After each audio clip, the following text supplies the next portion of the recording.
महाराष्ट्र नवनिर्माण सेनेतून वंचित बहुजन आघाडीत गेलेले वसंत मोरे आज शिवसेना ठाकरे गटाचे प्रमुख उद्धव ठाकरे यांची भेट घेणार आहेत।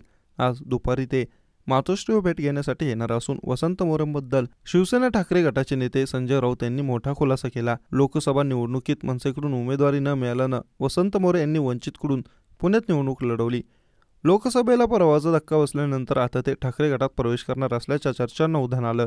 वसंत मोरे हे शिवसेना ठाकरे गटात प्रवेशासाठी इच्छुक असून ते आज मातोश्री उद्धव ठाकरे यांची भेट घेणार आहेत। याआधी वसंत मोरे यांनी लोकसभा निवडणुकीवेळी उमेदवारी संदर्भात संजय यांची भेट घेतली होती, पण तेव्हा उमेदवारीबाबत महाविकास आघाडीत पुण्याची जागा काँग्रेसच्या वाटेला गेली होती। शिवसेना ठाकरे गटाचे खासदार संजय राऊत यांनी वसंत मोरे यांच्या भेटीबद्दल बोलताना म्हटलं की भेट घेऊ द्या, काय हरकत आहे। ते कार्यकर्ते आहेत एका पक्षाचे, त्यांनी लोकसभा लढवली पुण्यात, त्यांचं सामाजिक राजकीय कार्य चांगलं आहे। आज दुपारी ते उद्धव ठाकरे साहेबांना भेटत आहे हे खरं आहे आणि लवकरच ते शिवसेनेत प्रवेश करतील हे देखील तितकंच खरं आहे। अजित पवारांवर टीका करताना संजय राऊत म्हणाले की त्यांनी पक्ष बदलला नाही, पण काकांचा मूळ पक्ष चोरला, त्याबद्दल त्यांना खंत आणि खेद वाटला पाहिजे। त्यांनी सरळ सरळ केलेलं पक्षांतर आहे। नरेंद्र मोदी आणि अमित शहा नसते तर हा पक्ष त्यांच्या ताब्यात आला नसता।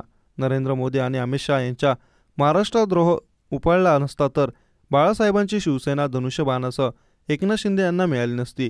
तेव्हा जरा जपून बोला, लोक ऐकतायत आणि लोकांना समजतंय। लोकसभा निवडणुकीत पुणे मतदारसंघात महायुतीकडून भाजपाचे मुरलीधर मोहोळ हे निवडणुकीच्या रिंगणात होते, तर काँग्रेसने रवींद्र धंगेकरांना मैदानात उतरवलं होतं। मनसेकडून तिकीट न मिळाल्यानं वंचितमध्ये प्रवेश करून वसंत मोरे यांनी ही निवडणूक लढवली होती।